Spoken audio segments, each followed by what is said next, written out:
नौना अमुक लाइव पुरग लाक्चरी अदरदी फिभम सिजु खजिक्तंग सेमहौद्रे अहांबगिदो लाइव सी मथंग मथंग चत्रकदौरमिना फिभम सिजु सेमबे याम दरकारनि लाइव सी थोकपैदमक्ता हौजिक्ता ईरान अमसुंग अमेरिका इजराइल बस मखोइसी डायलॉग हाइबे तारेको अदरदी धमकी तौनबा अमगी मथक्ता अमा असिगी फिभमदनि हौजिक्ता लैरिसे इसनाउ मया असिदा हौजी ईरान की तरफ तगी मखोइगी प्रेस टीवी दा फोंगदोरकपा आईआरजीसी की तरफ तगी यामना चावना यामना अकनबा हाइबे तारे यामना अकनबा वार्निंग अमा इजराइल अमसुंग अमेरिका की मथक्ता थारकपा असीमा हौजी ईरान की तरफ तगी निको वार्निंग नि थारे इसे ईरान की तरफ तक आईआरजीसी की तरफ तक करीगुम्बा ईरान की मथक्ता लान तौरुप तारगदी अदुगी यामन थीन जवाब पीनिसिनी ईरान की तरफ तक आईआरजीसी की इलोइटेन चावबा कनोमनी एखोइगी वार्निंग हाइबे तारे ईरान की तरफ तक असीम लैखरे दुई नंबर दा गाजा मनुंगदा वेस्ट बैंक मनुंगदा मफम कया इजराइल की सेटलर मपान चंगलप रिफ्यूजी अमसुंग आईडीएफ मादरदी इजराइल की पुलिस असीना फिलिस्तीनी मखैदा जुलुम तौबसे सी हौजिक लेप्ते फिलिस्तीनी मखैना जुलुम नि तौरिसे वेस्ट बैंक दो होइगेरा गाजा दो होइगेरा जो भी हो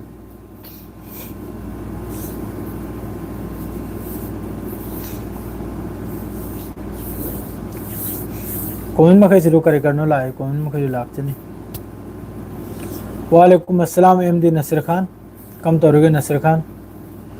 Eid date is coming bro Eid date सी तारीख कुल गतरेतनी सिददी कुल तरुक्तन बो अरफात नि हस्त लाक्पिरु इचनाव मखैगी दमक्ता अदो हौजिक सोमना मक्का साउथ लेबनन दा ngasi gi pausi yamiko south Lebanon दा हिजबुल्लाह की ड्रोन अटैक ता मखोई की ऑफिसर आईडीएफ की ऑफिसर अनीमा याम साथिन सोपगी वाने जॉर्डन दसु ड्रोन अटैक तोरपगी पावलाई अदुग लोइनना यूएई दसु अमक्का ड्रोन इराक के माइकेदगी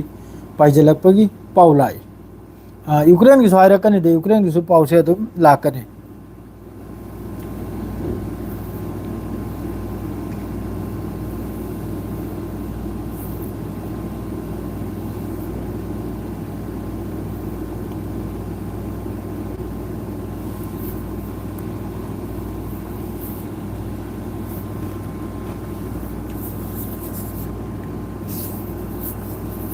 Pakistan opening game with Iran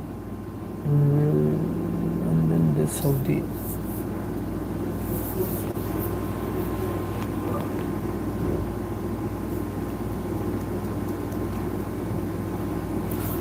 मखा ताबा पाउनबु स्ट्रेट ऑफ हॉर्मुज सिदे ईरान के कंट्रोल दनी हौजिक ईरान अमसुंग ओमान के कंट्रोल दा अदुदगी हेंदोक्तना मक्का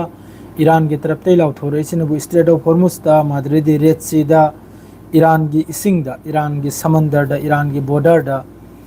हाईवे आरेको असिदे चलिबा अखोइगी इंटरनेट केबल असि मखैसी की मथक तसु ईरान की तरफ तगी अमेजोन ओइगेरा फेसबुक ओइगेरा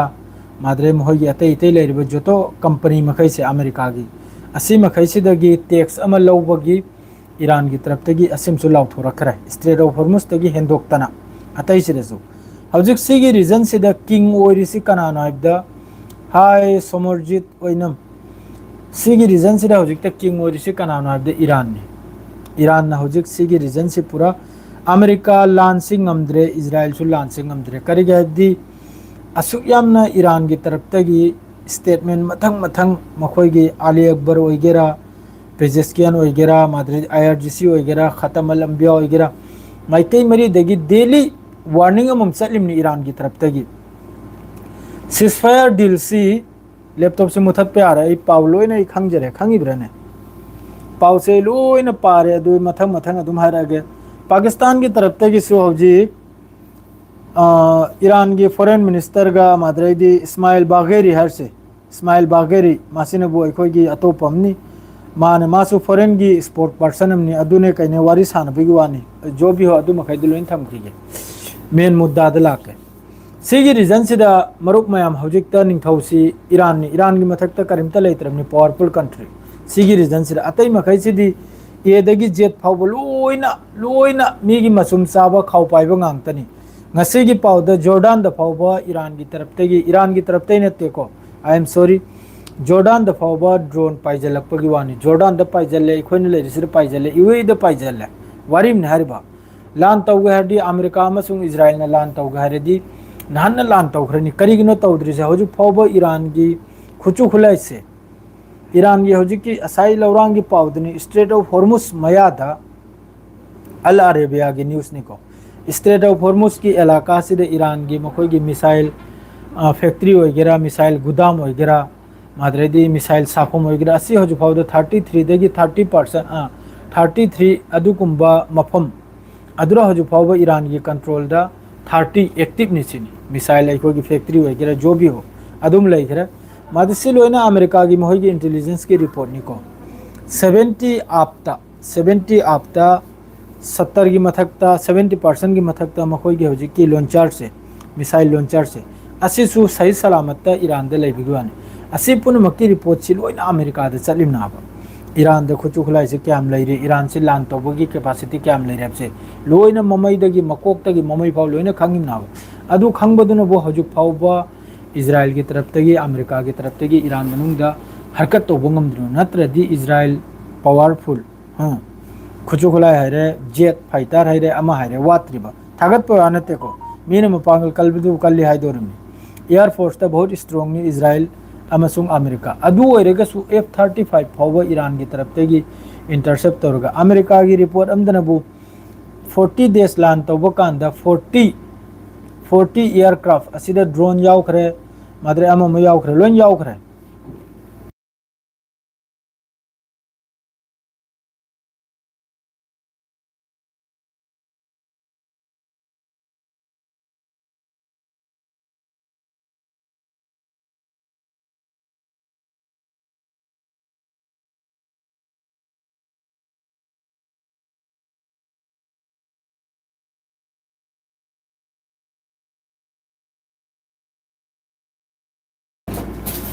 अदु हौजिकता तौगे हाइबा तारगदी याम फजन मखोय तौबो ngam तौद्रिसि करिगिनो असाइगी ईरान की कैपेसिटी दो ईरान की पावर दो लेबदुना बो तौद्रिमनि ईरान की मपांगल दो हजु फाउबा एक्टिव नाबा होगे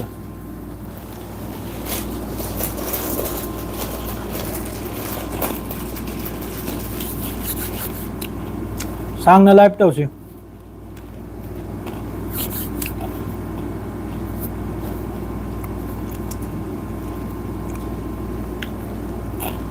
एटॉमिक टेस्ट तो बगी मतम सुला अनि सोयदमक्की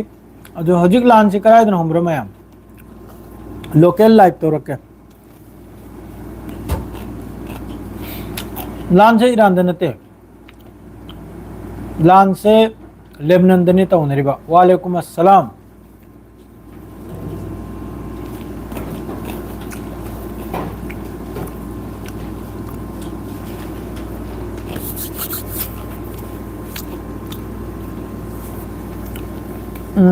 अदुम खजिदंग चिल से अदुम कोक तो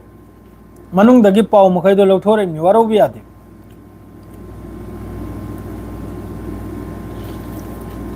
मनुंग दे पाव दो लौथोरे नाबा मनुंग दगी पाव असाई की पा की मखै दो तलक थोलक हल भाई दो अदुने सिदा अमेरिका ना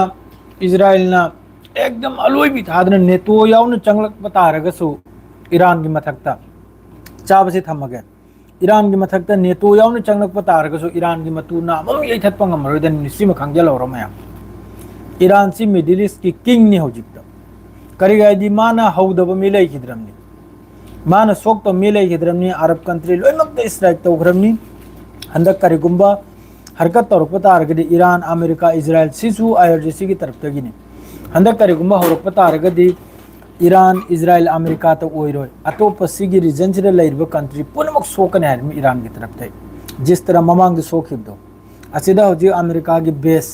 अमम लेरिदो तेल अविक वीडियो का ठोकलई असाय अतोप चैनल फक्त लोई खरे मखोय हाइफा करा हर दो पुम तोय तोय रे चनाव में पुम तोय नि तेल अबीब करा बीर सेवा करा तो पुम तोय नि पूरा हजु फावबा सेम दरे चाइदन नि लैरिबा हजु फाव सेम दरे पूरा नि चाइदन लैरिबा अदरे नुवाइबा पावम नबु अखोय कसारदा अरांग नहल अखोय मैते पांगल नुपीमा ट्रेन दा मियोय खरना उसे थोयदना तौरकपदु अदुय मियोय दु पुलिस न फारग इन्वेस्टिगेशन अमा मत तौबगी वानी को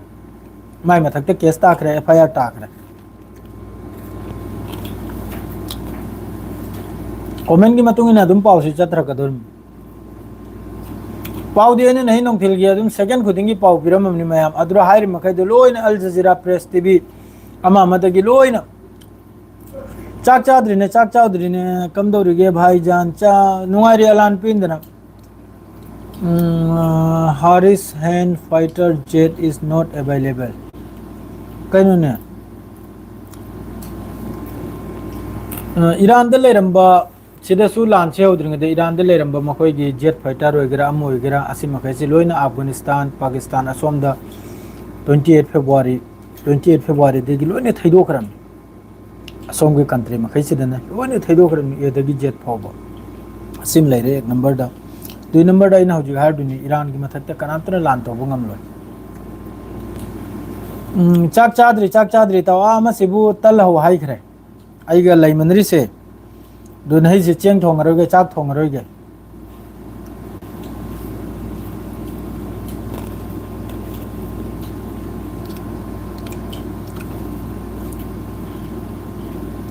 और सिददी जुबेर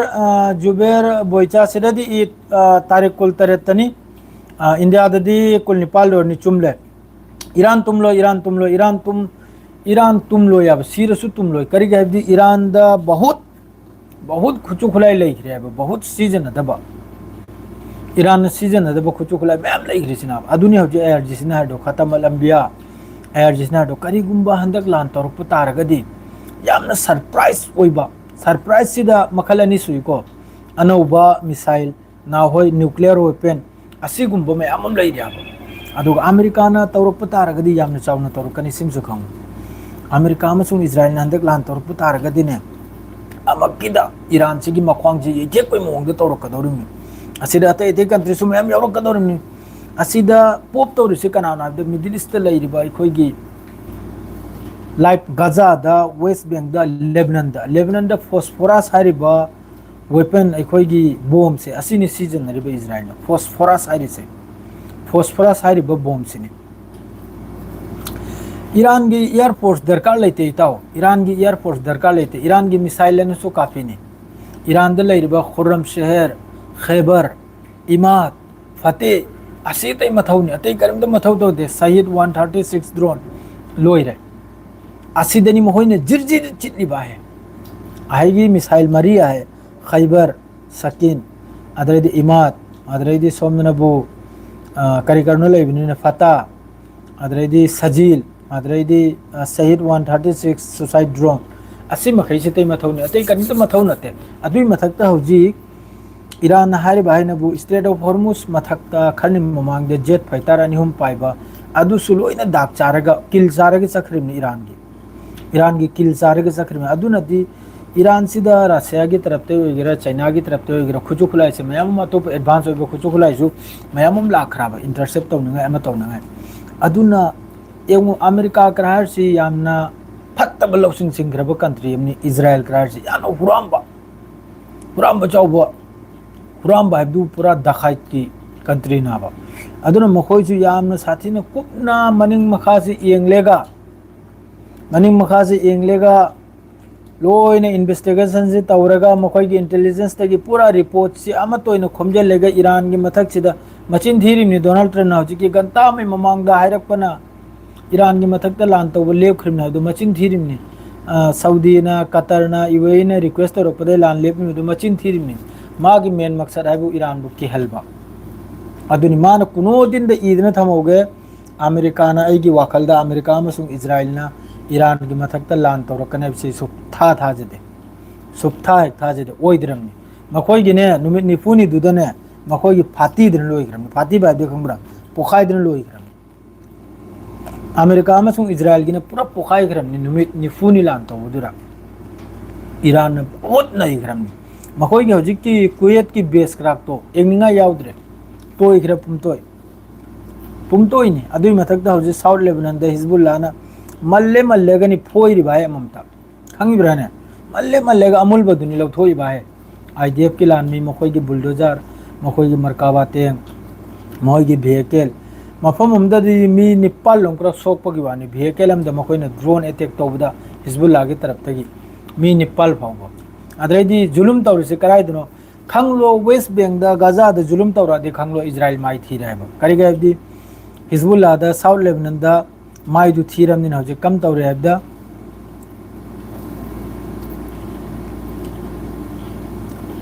माने ईरान ने बहुत powerful Iran and Israel are do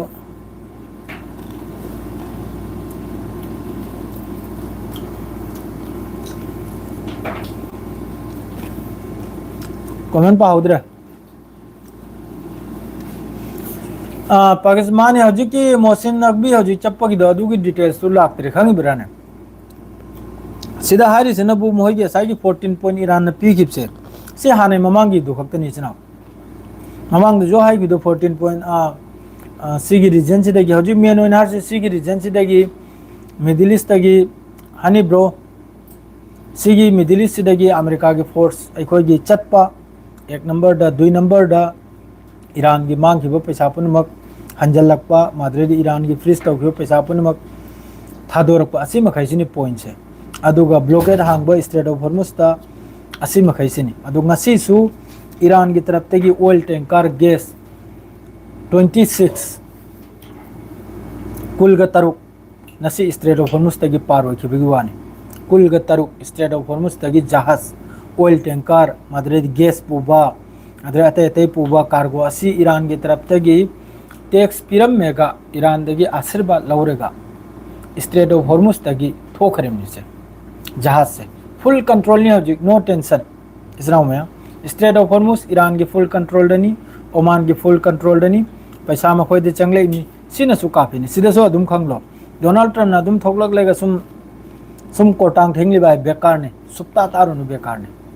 मा तौगादिन हन मा लान तौग्रनि हजु फाव तौद्रिबायनदि अकीबम या अदुई मथक्ता हजु मखोय की कांग्रेस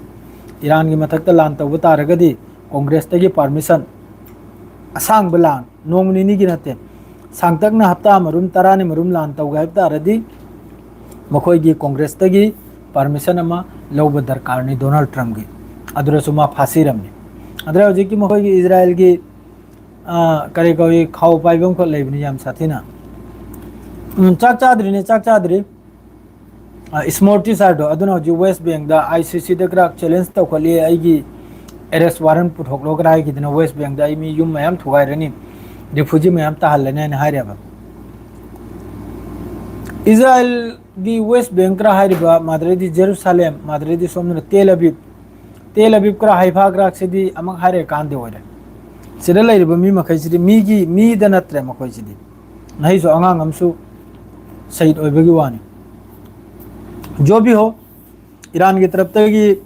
लास्ट वार्निंग नि थाखरेजे करिगुम्बा हेंजलकपा तारगदि जवाब याम थिन पीनि आइना डोनाल्ड ट्रम्प ना हारि मखै दु कनामता ताबिरुनु मचिन थिरिमनि एदगी जेट फाव अदुम हयंग फाव लाउद्रन लैगदरमनि अलोय बिदमा ईरान गा खर ताथोक ताजिन तौरेगा पाकिस्तान गा खर ताथोक ताजिन तौरेगा अदुम सेसफायर तौगदरमनि चनाव मया जो भी होएगी बैटरी सु 15% नि ngai खरे दोसा नि आइसु बैटरी नमजल खिगे मतम जान सिन ऑफिस ते हलगलेगा ब्रो गेमिंग अमुक्ता अजीजुर रहमान आईगी मिंग नसीर हुसैन चौधरी कौवे डोनाल्ड ट्रम्प पॉलिटिकल चाचाद्री आई मिंग नसीर हुसैन कौवे डोनाल्ड ट्रम्प ना हायर मखै लोइने बेकारनि अम गेम त तारोनु खंगिब्राने ईरान ना हायर लांग गिदमक तो रेडी नि ईरान वारी गिदमक तो रेडी नि लोइ ग्रमने द्रोबा हजु हाइबु लेबनान द साउथ लेबनान द यामना कन्न लान थेंगरी हिजबुल्लाह का आईडीएफ की लामी अनीमसु ऑफिसर अनीमसु हिजबुल्लाह की ड्रोन अटैक ते याम साथीने सोकपगी वानी अदुगा हजिक जॉर्डन दो ओइगेरा यूएई दो ओइगेरा सऊदी दो ओइगेरा ड्रोन माइके अमदगी पाइजल इसे लोइमंगना कंडेम तौई अदुगा ईरान द सीखरिबा अंगांग मखै मकोक चिंगलम मखै कनामतने कंडेम तौदे हुजु फावबा अदुनि वा अदोडी ईरान की दुश्मन से यामी ईरान की दुश्मन से याम साथी न माइके मिरे ईरान तगी दुश्मन अमेरिका इजराइल खल्ले बली मोलौदे ईरान अदुरि नै थोकनिंग मतम नै थोई ईरान ने नैसु नै ग्रम ईरान ने नैसु नै ग्रम अदु हजुक दुश्मन से कनानो हाबदा अईगी मनुंग दनाबा दुश्मन से मपान दना ताब अई मनुंग दनाबा अदुनि जनाव में पाव अपडेट हमका खबर होने पूछ रहा गया घंटा में तुम इंशाल्लाह खबर हम लाकनी शेयर के लोजरगे सलाम अलैकुम